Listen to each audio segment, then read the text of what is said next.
estamos de vuelta, son las 9 de la noche con 45 minutos. Nos acompaña el exministro del Interior, Rafael Filisola. ¿Qué tal, doctor? ¿Cómo estás? Gracias por acompañarnos. Bien, muy buenas noches, un gusto. Hace poco nomás estábamos hablando de la policía, sí, ¿verdad? Y hoy en debate, el otro día planteaba y me saltaba un diputado, el diputado Bachi Núñez, a decirme que era una campaña de desprestigio contra la policía cuando contaba que 9 efectivos policiales fueron detenidos y decía que básicamente estaban ligados al crimen organizado, y cerraba diciendo que cuando un policía está asociado al crimen organizado, ese policía está matando a sus camaradas que mueren cuando se combate al crimen organizado. Ahora, me parece un razonamiento tampoco muy brillante, demasiado básico, diría yo, al punto que me generó la sorpresa cuando Bachi respondió lo que respondió. Pero después, hilando un poco más, me contaban respecto a algunos policías retirados que estaban haciendo lobby con algunos sectores del coloradismo y otros partidos también para evitar que se apruebe este proyecto de ley de reforma de la ley orgánica de la Policía Nacional. Entonces, me parece interesante escuchar tu posición y tu postura respecto a qué crees puede aportar este proyecto y sobre todo si puede colaborar o no en lo que la policía internamente haga. Y después quiero ampliar preguntándote con relación a si es o no probable una policía con brazos caídos, porque hoy a uno le queda la sensación que sí en algunos aspectos. Yo veo la tarea investigativa con resultados, claro, pero la tarea de prevención, un despropósito absoluto. Pero antes de entrar a eso, respecto al proyecto de ley que pretende modificar la estructura policial y quienes van a integrar las juntas de calificaciones y demás, ¿qué opinión tenés, doctor? Yo creo que está bien encaminado. De hecho, la posibilidad de que asuntos internos, no tanto justicia policial, pero asuntos internos, pase a depender del Ministerio del Interior fue algo que empezamos a estudiar, ni bien trajimos especialistas, consultamos otras experiencias, porque veíamos justamente que es muy difícil que un oficial de la policía que hace toda su carrera le esté investigando a sus camaradas, porque después va a dejar el cargo y sus camaradas le pasan la factura. O sea, estamos hablando de camaradas entre comillas, porque es tal cual como vos dijiste, ¿verdad? Ese camarada realmente es el verdugo de otros camaradas. Claro. Ese está deshonrando el uniforme. Y quiero hacer una puntualización, porque en realidad, vos hablas de la policía en términos generales, y en realidad tenés dos realidades en la policía. Tenés el policía que vive su sueldo, que se despide de su señora a la mañana y no sabe, o la mujer policía que se despide de su marido a la mañana, no sabe si va a volver, que es honesto, que quiere servir al país y que muchas veces muere sirviendo al país. Esa es una realidad. Y tenés la otra realidad, que es el policía que se corrompe. Y tener la realidad que es ya cuando se forman estas roscas, por ejemplo, el policía que tiene que corromperse porque tiene que ser cómplice, si no le van a pasar la factura. Claro. Entonces, sí, yo creo que está bien encaminado en el sentido de que un proceso de depuración requiere una institución que de repente, por lo menos por un tiempo. Un ejemplo es la policía colombiana que pasó por esto. Y vos sabés que me hizo acordar lo que vos me dijiste, porque a mí me decían, nosotros pasamos por esto, que nuestros camaradas participaban en el homicidio de otros camaradas que estaban investigando el narcotráfico, por ejemplo, o las FARC. Se aliaban con el crimen organizado y eran cómplices de la muerte de sus propios camaradas. O sea, eso vivieron ellos y te decían. Y después pasaron por una serie de procesos, crearon la unidad de contrainteligencia, en fin, y se fueron depurando. O sea, el proceso hay que hacer con la policía, hay que hacer con los policías buenos, hay que jerarquizarles, hay que devolverles la moral, tenemos que reconocer nosotros que hay una institución policial que moja la camiseta y que son la mayoría. Pues mira, a mí me tocó ir a muchos velorios de policía caídos en servicio y me iba a sus casas y vos veías que no eran personas que, al contrario, eran personas, en general el policía es humilde, vive de su sueldo, o sea, vive de acorde con lo que gana, y bueno, no gana mucho. Entonces, hay que reconocer también eso. Hay que reconocer para que ellos tengan orgullo de su... Cuando hablas de asuntos internos de la policía, a mí me viene en mente algo que presentábamos de nuevo ayer en el telediario y que hoy fue un elemento que de nuevo en la comisaría 11 generó una información con los famosos policías de papel. Así la habíamos denominado en el año 2015. A gente a la que nosotros habíamos grabado en su momento que vendía asaditos o realizaba cualquier otro tipo de tareas en horario en el que tenía que estar supuestamente en la policía urbana. Claro. Por poner un ejemplo, que estaba a cargo del comisario Fidencio Yaquet en aquel momento.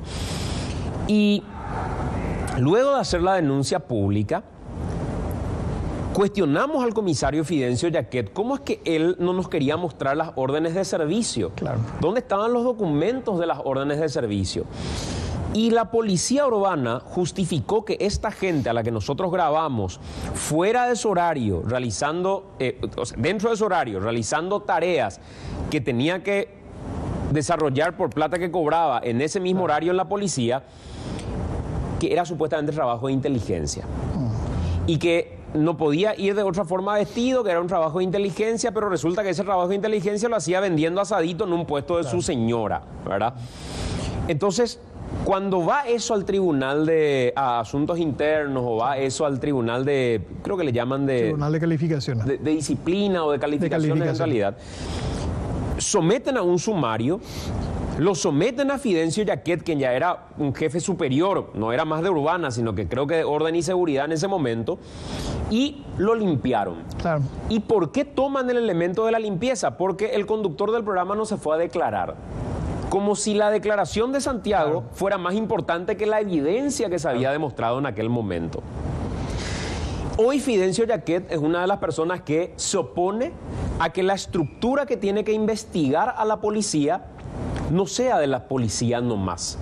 ¿Por qué es importante que estos órganos no tengan a policías otra vez investigando a sus camaradas? En primer lugar, pueden ser grupos mixtos, pero es fundamentalmente por lo que yo te digo. Primero, para mí, por una cuestión de principio, que es el control civil sobre las instituciones armadas. Eso se aplica también a las fuerzas militares, que en algún momento tendremos que discutir. Acá ni siquiera el ministro del Interior el ministro de Defensa, está en la cadena de mando. Eso ya es un anacronismo enorme. Creo que Paraguay es uno de los pocos países. Pero no, eso es al margen. Pero primero hay una cuestión del principio de la subordinación del poder, de las fuerzas públicas al poder civil. Y segundo, porque así como está la situación, esta situación de descontrol, esto que estamos viendo es la punta del iceberg. Esto saltó ahora, pero en realidad esto es mucho más común probablemente de lo que pensamos. Y está muy vinculado a una práctica de muchos años, que es la práctica de los maletines, donde así como había corrupción administrativa, había también una red de maletines que empezaba en estos puestos claves, donde de repente tenías a suboficiales que por décadas estaban en el mismo puesto, y los maletines llegaban hasta el más alto nivel, y a ese suboficial era más difícil cambiarle que a un comandante de la policía. Entonces, siendo una estructura tan poderosa, moviendo tanto dinero, entonces vos decís, nosotros fortalecimos asuntos internos y después dispusimos, por ejemplo, que el Tribunal de Calificaciones se reúna cada un mes para que haya una inmediatez entre la denuncia y la decisión del tribunal. Y eso generó que haya muchísima actividad y muchísimos resultados. Y además dispusimos también, porque muchas veces el Tribunal de Calificación enviaba a toda la fiscalía. Entonces ahí pasaba el tiempo y se olvidaban las cosas. Entonces dispusimos que el Tribunal de Calificaciones decida en instancia policial, sin perjuicio que después se detecte si fue un delito o no fue delito. Pero si fue una falta, que ya se decía. O sea, eso funcionó bastante bien, pero porque había una decisión política muy firme por parte del comandante y un apoyo también por parte del ministerio en ese momento. Ahora, realmente, para que sea mucho más efectivo, yo sí creo que va a funcionar mejor si una institución independiente, aparte pueden estar policías, pueden o deberían estar policías e investigadores, pero con todo el respaldo ahí de la autoridad del ministerio. Brazos caídos dentro de la policía. El otro día te leía y te decía recién en privado que hace mucho tiempo no te leo hablando con tanta claridad y sin quizá evitar entrar en algún tipo de conflicto a partir de tus declaraciones. Pero me pareció interesante que lo hayas hecho, doctor. Esta historia del brazo caído o la policía con brazos caídos a mí me viene en mente directamente y asocio con la famosa historia de los planteles que le hacen la cama a sus técnicos cuando de por ahí el técnico no le gusta. Claro. Y los que están involucrados en el ámbito deportivo te dicen diplomáticamente, no, lo de la camita no existe, el hacerle la camita es una historia y qué sé yo, pero en contrapartida uno ve evidencias y dice... Esto pasa en realidad. Claro. Y probablemente desde dentro hay cosas que no se puedan decir, pero desde fuera uno huele de manera diferente. ¿Vos crees que hay una policía de brazos caídos hoy? No, yo creo que en primer lugar, esto me pasó a mí, me hicieron a mí cuando era ministro, o sea, para que el presidente me cambie. Ya cuando no me podían cambiar a mí, le hacían de repente, no les gustaba un comisario general que estaba como jefe de zona o un comisario general conspirando contra, me acuerdo muy bien, una semana entera, por ejemplo, hubo una ola de asaltos, pero impresionante en Asunción. Impresionante, era por una cuestión de un comisario que quería reemplazarle al que estaba como jefe de zona. O sea, eso ocurre en la policía. Ahora es mucho peor, porque en los 5 años anteriores, el gobierno anterior le entregó prácticamente el control de la policía a un grupo empresarial relacionado con el expresidente Cartes, que sabemos que es un grupo empresarial que está vinculado al contrabando y cosas por el estilo, por lo menos sus productos se contrabandean, para ser más preciso. Entonces, yo creo que hay una policía en este momento, una parte de la policía que responde a un proyecto que es más económico que político, pero que también tiene su brazo político. Entonces, también yo creo que hay algo de eso, porque no puede ser una coincidencia que en el mismo día, o sea, en coincidencia con lo de Messer otra vez, coincidencia con declaraciones de Messer en el Brasil, salen los voceros políticos de Cartes, senador Godoy, senador Riera, y pocas horas después un suboficial retirado a la policía amenazando con brazos caídos para que se le saque al Ministerio del Interior, al ministro del Interior. Entonces, yo diría que yo no creo que haya brazos caídos. Yo lo que creo es que hay una conspiración contra el gobierno y una parte de la conspiración está dentro de la policía. Está dentro de la policía y recurre a la policía para generar mayores hechos. No estoy con esto diciendo que el problema es la inseguridad porque un grupo conspira. Lo que estoy diciendo es que lo que hacen es... generar una mayor alarma y generar mayores hechos delictivos con un propósito político. En algún momento cuando llegó este gobierno, fue muy claro Villamayor cuando dijo, encontramos que parte de la policía respondía directamente a José Ortiz. Claro. Que era, digamos, una especie de monje negro que sí, que estaba, que no estaba. Después pasó el tiempo y vimos que parte de los recursos que se utilizaban eran recursos de Yacyretá para eventualmente sostener a la policía y demás. Hemos visto comisarías que se han abierto en la zona que de por ahí era de influencia, casetas policiales que operaban en zonas de influencia eventualmente de José Ortiz, como el caso del Paraná Country Club y compañía. Pero lo que estás diciendo, doctor, me parece interesante para el análisis. ¿Vos crees que parte de esa estructura que respondía a José Ortiz o que respondía a los brazos ejecutores del grupo Cartes, hoy puede estar todavía dentro de la estructura policial y conspirando directamente contra lo que eventualmente pueda hacer o este ministro o este gobierno? Claro, pero además, hace el lunes con flecha. Cartes la cabeza de quién pide. Pide la cabeza de Villamayor y pide la cabeza también de Arregui, de ese prelato. Eso fue lo que... O sea, ¿cuáles son los dos detonantes para que se dispare lo del juicio político? Lo de Messer en el Brasil y el nombramiento de Carlos Arregui. Que entre paréntesis, aprovecho para aclarar que nosotros les recomendamos que no acepte ese cargo. O sea, porque hay gente que dice que hay un cogobierno. Con ese criterio, Cartes tenía un cogobierno con el Partido Liberal porque el ministro del Interior era liberal y el ministro de Hacienda era liberal hasta que se volvió colorado. Pero no importa, o sea, no viene al caso. Sí creo eso y además, hay que decir con todas las letras, el dinero que maneja Cartes, que es dinero de fuentes de fuentes que no están bajo ningún tipo de control, marca un antes y un después en la política paraguaya. Eso hay que decir con todas las letras. Fíjate vos en qué gobierno colorado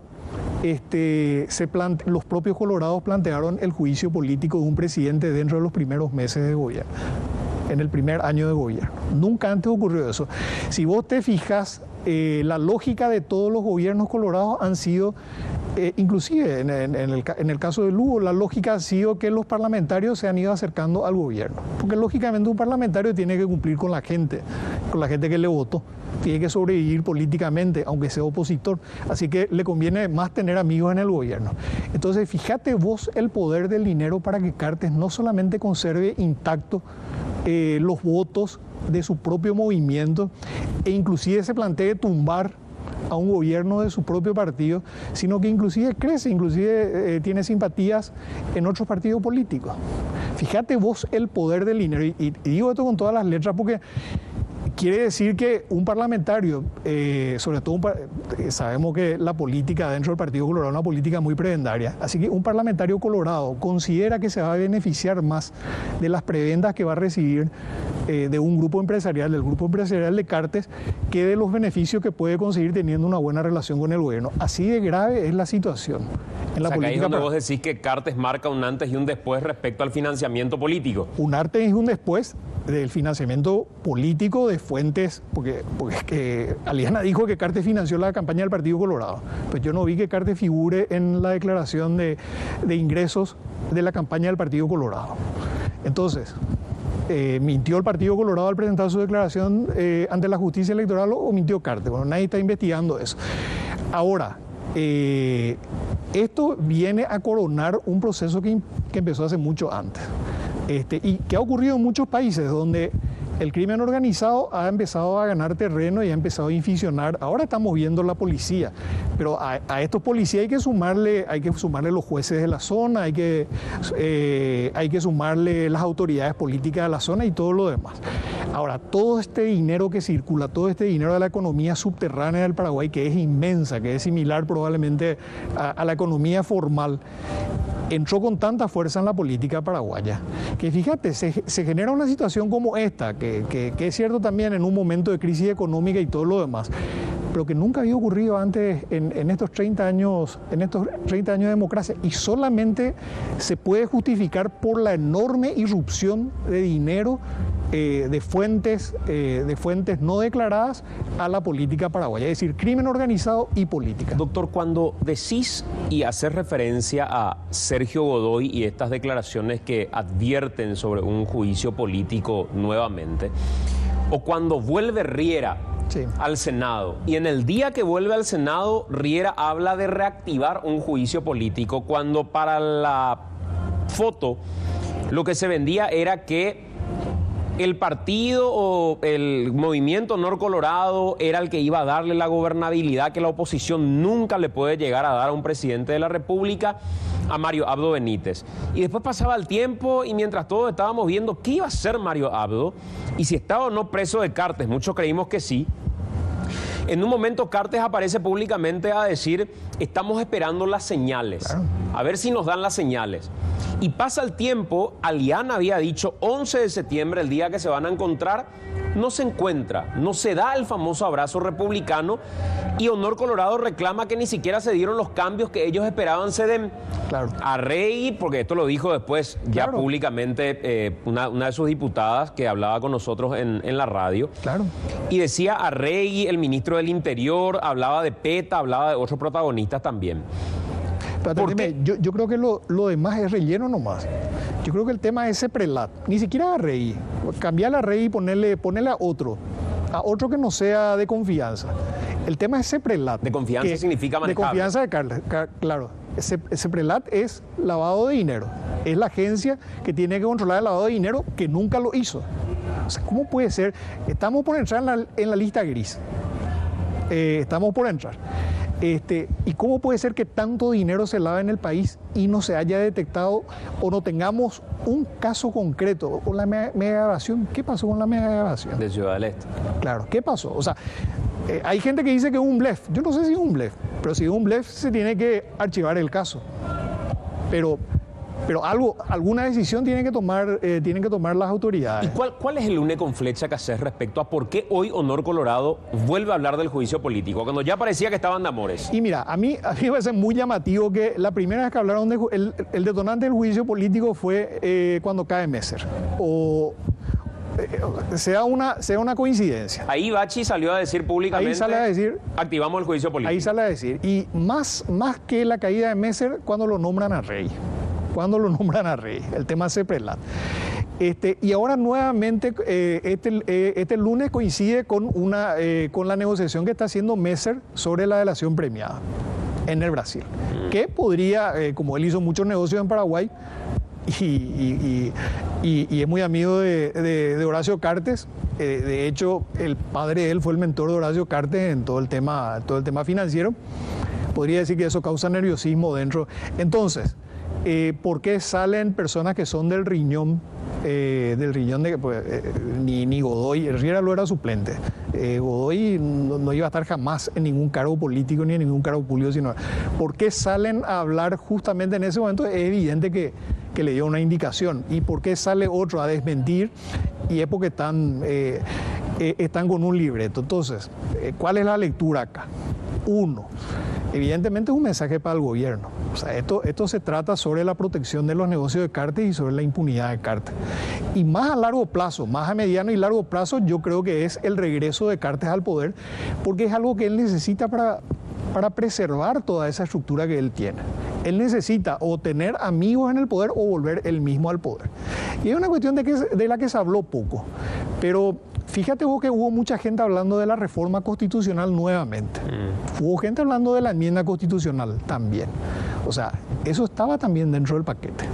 Juicio político, un interinajo, un nuevo gobierno, elecciones, un nuevo gobierno probablemente, enmienda. O sea, dentro de toda esa lógica, porque el proyecto de Cartes es un proyecto eminentemente económico, pero obviamente necesita del poder político para sostenerse, porque él está siendo investigado. O sea, cuando él llega a la presidencia, muchas investigaciones se suspenden. Doctor, gracias por acompañarnos. Muchas gracias. El doctor Rafael Filisola, exministro del Interior. Hacemos una pausa, 22:07 minutos. En breve estamos de vuelta.